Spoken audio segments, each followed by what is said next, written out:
Success mantra, we shape future. Hello everyone, welcome you all in today's the Hindu news analysis. So आज का the Hindu जो है more of the environment newspaper बोल सकते हो, क्योंकि काफ़ी सारी ऐसी चीज़ें हैं जो एनवायरनमेंट रिलेटेड हैं इसमें। ठीक है, तो चलिए देखते हैं हमारे लिए क्या क्या ज़रूरी है। और काफ़ी आउट ऑफ द ब्लू एक न्यूज़पेपर जो कहा जा सकता है वही है ये आज का। A light bulb movement for the India fan market. Fan को आप लाइट बल्ब से कनेक्ट करेंगे, बेसिकली एलईडी और जो cooling India cooling action plan है उसे रिलेट करेंगे।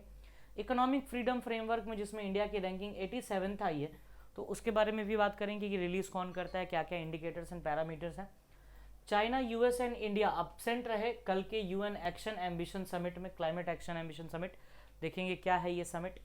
Now Mithun, it's not Mithun Chakraborty, it's mithun the animal. ठीक है, इनको फूड एनिमल का कैटेगरी दिया गया है। इंडस वाटर ट्रीटी एक नया डेवलपमेंट है, ये न्यूज़पेपर में नहीं था आज के द हिंदू में। It is taken from Deccan Herald and the Hindu. ठीक है, एंड एमईए के कुछ सोर्सेस थे तो वहाँ से मैंने इसको एक्सट्रैक्ट किया। चलिए देखते हैं पहला लाइट बल्ब मूवमेंट। देखो लाइट बल्ब मूवमेंट में भी अगर आपको याद है 2015-16 के अराउंड उजाला करके एक वो बड़ा ऐड आया करता था, उजाला। ठीक है, उजाला basically means Unnat Jyoti by affordable LEDs for all. ठीक है, कि अफोर्डेबल एलईडीज का ये मतलब था कि सस्ते दामों पे एलईडी दिए जा रहे थे।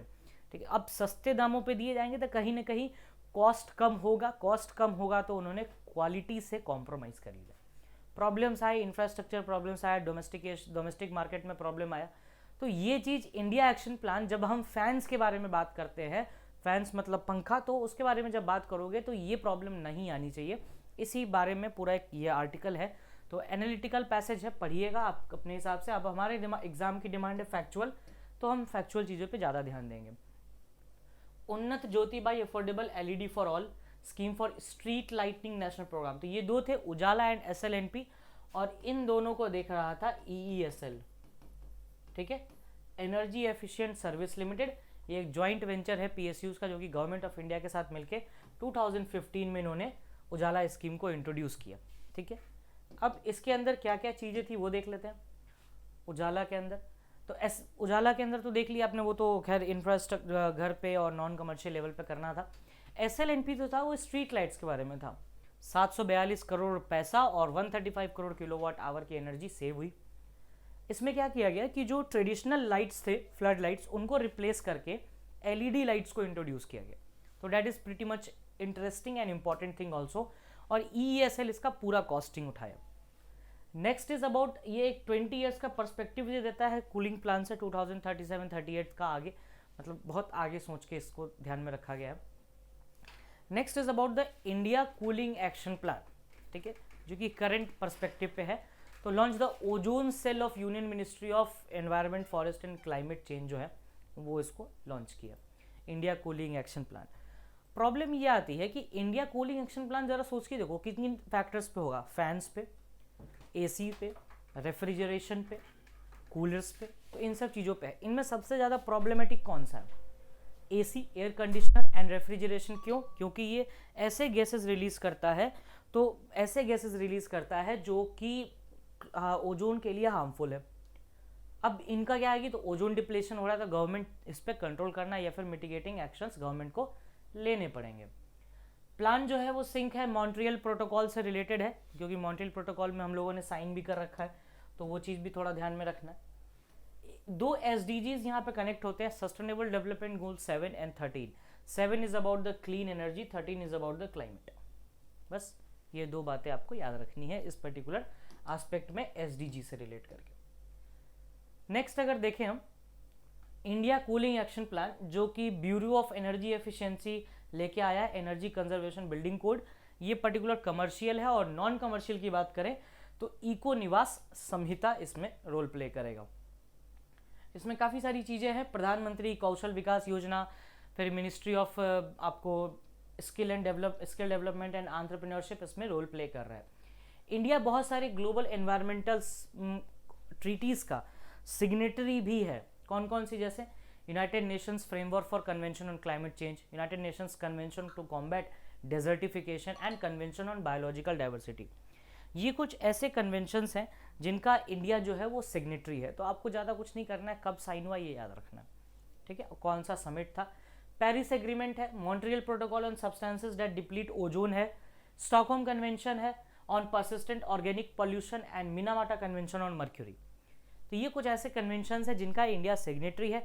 इसके साथ मेरा ये एडवाइस रहेगा कि आप प्लास्टिक कन्वेंशन जो कि इंडिया फ्रांस वाले टॉपिक में हमने पढ़ा था उसको भी देख लीजिए, क्योटो प्रोटोकॉल एंड ऑल, ताकि अगर एग्जाम में आए तो एटलीस्ट आप टिक लगा सको कि कौन सा कन्वेंशन कब आया था और कहाँ आया था, मतलब कौन से कॉन्फ्रेंस से आया। तो ये 2 काम आपको करने हैं बस खुद से।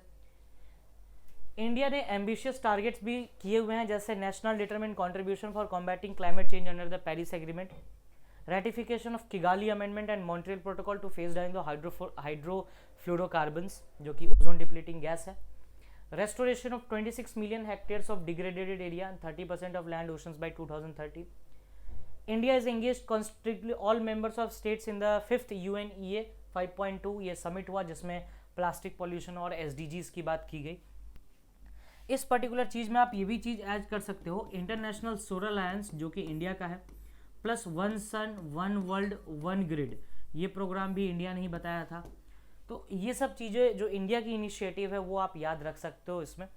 इंटरनेशनल सोलर अलायंस 2015 में बना, ये 18 में आया, 1 सन वर्ल्ड वाइड 1 ग्रिड, ठीक है। तो ये सब चीज़ों का थोड़ा सा ध्यान रखिए। नेक्स्ट है economic freedom of the world. Economic freedom of the world एक इंडेक्स है बेसिकली जो कि पब्लिश होता है, ये बताया जाता है जिसमें कि ये कंट्रीज जो हैं वर्ल्ड की वो इकोनॉमिकली फ्री है, काफ़ी फ्री ट्रेड है और एक अच्छी अपॉर्चुनिटीज़ हैं इसमें। तो इस चीज़ों को थोड़ा ध्यान रखना है इसमें इकोनॉमिक फ्रीडम इंडेक्स में। The degree of economic freedom is measured in 5 broad areas. तो पहला एरिया है size of government, second is legal system and property rights, third is sound money, freedom to trade internationally, this is about the globalisation kind of thing, and regulations कैसे हैं। जैसे याद है India में 1992 में एक रिफॉर्म आए थे, LPG reforms, liberalisation, privatisation and globalisation. तो कहीं ना कहीं वो कितना अच्छा है आपका, आपने कितने कम रेस्ट्रिक्शंस लगा रखे हैं, कितनी कंट्रीज आपके यहाँ ट्रेड कर सकती है यार, आप बाहर ट्रेड कर सकते हो, डेट इज द थिंग। ये रिपोर्ट पहली बार 1996 में पब्लिश हुई, released by Fraser institute. Singapore overall top किया है इस लिस्ट को, हांगकांग करता था पहले। इंडिया रैंक 87 और SDG 8 इससे रिलेटेड है जो कि inclusive and sustainable economic growth की बात करता है। तो आई होप कि इतना एनफ है इस पर्टिकुलर टॉपिक में। नेक्स्ट है हमारे लिए China, US and India absent at UN climate ambition summit. UN climate ambition summit 28 सितंबर को हुआ यूनाइटेड नेशंस के हेडक्वार्टर न्यूयॉर्क में, और चाइना, US और इंडिया एब्सेंट पाए गए। तो कहीं ना कहीं एक इंपॉर्टेंट है कि भाई जो हमारा टारगेट है 1.5 डिग्री सेल्सियस का, जो कि पेरिस एग्रीमेंट अभी थोड़ी देर पहले बात की हम लोगों ने, क्या वो अचीव हो पाएगा कि नहीं, क्योंकि ये तीनों कंट्रीज़ जो हैं वो 42% of global green house gas का एमिशन करते हैं। तो एक अलार्मिंग है, आना चाहिए था, नहीं आए तो क्या कर सकते, नहीं आए। G20 की कंट्रीज इसमें हैं, तो एक काफ़ी अच्छा खासा इम्पैक्ट पड़ सकता है ग्लोब पे कि भाई जब ये कंट्रीज़ ही नहीं आ रही हैं तो हम क्यों आए। तो ये चीज़ भी है। इससे आप नाउरू का भी इशू कनेक्ट कर सकते हो, इंटरनेशनल सीबेड अथॉरिटी लिंक कर सकते हो, क्लैरियन क्लिपर्टन जोन लिंक कर सकते हो। ये सब हम लोगों ने कहाँ पढ़ा था, ये these are not the foreign words, हम लोगों ने मैराथन में इसको पढ़ चुके हैं। और जब क्लैट इस पर क्वेश्चन बनाएगा माय फ्रेंड, तो वो ये नहीं पूछेगा कि ये कहाँ हुआ था, वो पूरा एक पैराग्राफ बनाएगा, सबके 3-4 एस्पेक्ट्स एक में डाल के क्वेश्चन पूछ देगा, जैसे वो लास्ट ईयर भी कर चुका है। नाउ दिस इज मिथुन। तो भाई अब मिथुन साहब जो हैं, इनको नॉर्थ ईस्ट का मिथुन है जिसको फूड एनिमल का टैग मिला है फ्रॉम द FSSI, ठीक है। मिथुन को जानते हैं कौन है भाई, इसको हम गयाल भी बोलते हैं। Is considered a descendant of the Indian gaur और बाइसन, तो उसका डिसेंडेंट ही मानते हैं, ठीक है। ये मतलब पहले वही था। It plays an important role in the socio economic and cultural life of tribes. तो कहीं ना कहीं ट्राइबल्स को बहुत हेल्प करता है, such as Nyishi tribe, Apatani, गालो आदि, अरुणाचल प्रदेश की ये ट्राइब्स हैं। ये डिस्ट्रीब्यूटेड है north east India, Bangladesh, northern Myanmar, यूनान एंड चाइना, ठीक है। ये चीज़ थोड़ी सी याद रखी जा सकती है। इसको हम कैटल ऑफ द माउंटेन बोलते हैं, तो ये याद रखना, कैटल ऑफ द माउंटेन किस एनिमल को बोला जाता है। The gayal is the state animal of Arunachal and Nagaland. It is also important क्योंकि मणिपुर के इशू के साथ जोड़ा जा सकता है इसको। ये बिजनेस पोटेंशियल इसका बहुत है, लाइवलीहुड है, न्यूट्रिशनल भी है। Indian council for agriculture research M. Anitra app register Mithun farmers as buyers and sellers with the aim of helping them to do business and competitive prices. एक app launch किया गया M अनित्रा, जिससे मतलब sellers and buyers हो सकेंगे उस app पे और एक फेयर प्राइस पे बाइंग एंड सेलिंग हो सकता है, ताकि जो कमर्शियल वायबिलिटी है उसको रीच किया जा सके। ठीक है, नेक्स्ट है इसी रो में आगे देखेंगे कि कंजर्वेशन स्टेटस देखें तो वल्नरेबल है और साइट्स के हिसाब से अपेंडिक्स 1 में है। की फैक्ट्स हैं एफएसएसआई के बारे में देखें तो ये 2006 में आया था और ministry of health and family welfare nodal ministry है। नाउ इंडस वाटर ट्रीटी अभी जो हुआ उसको बाद में देखेंगे, पहले ये देखो कि पुरानी किस बात की झगड़े हैं भाई साहब।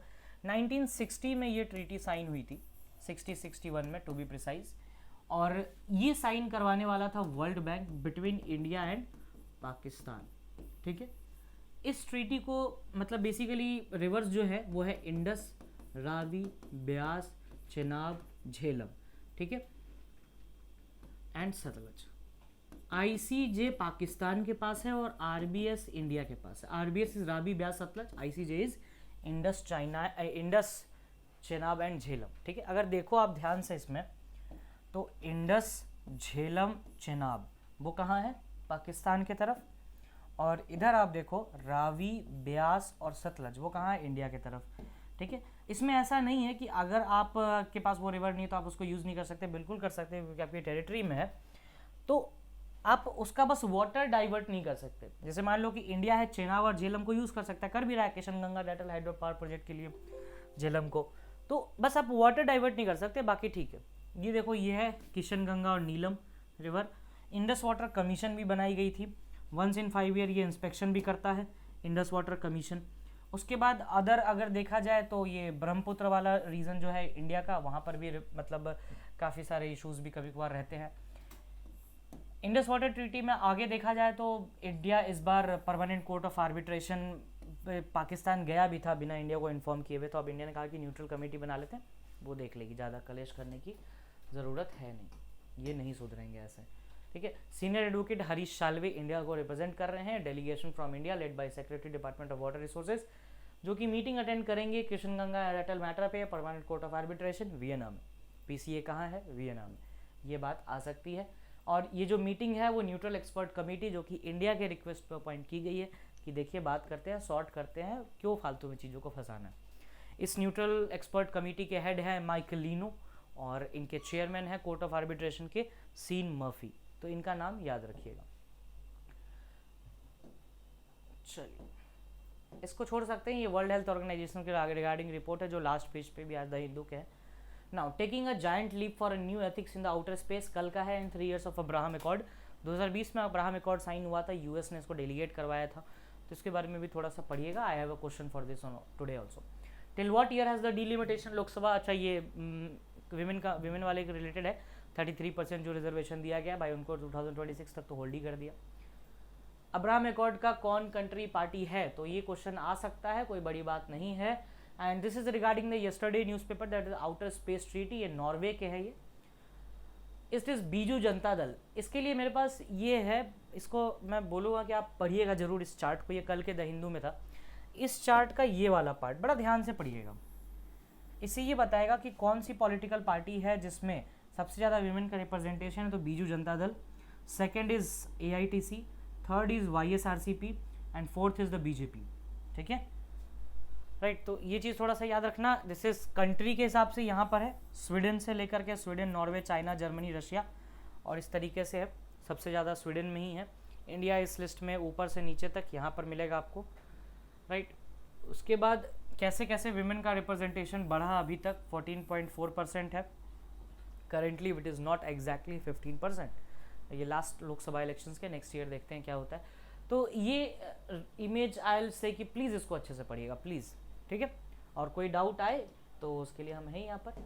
सो I think that's all for today, and if you any doubt you can mention in the comment section. Thank you.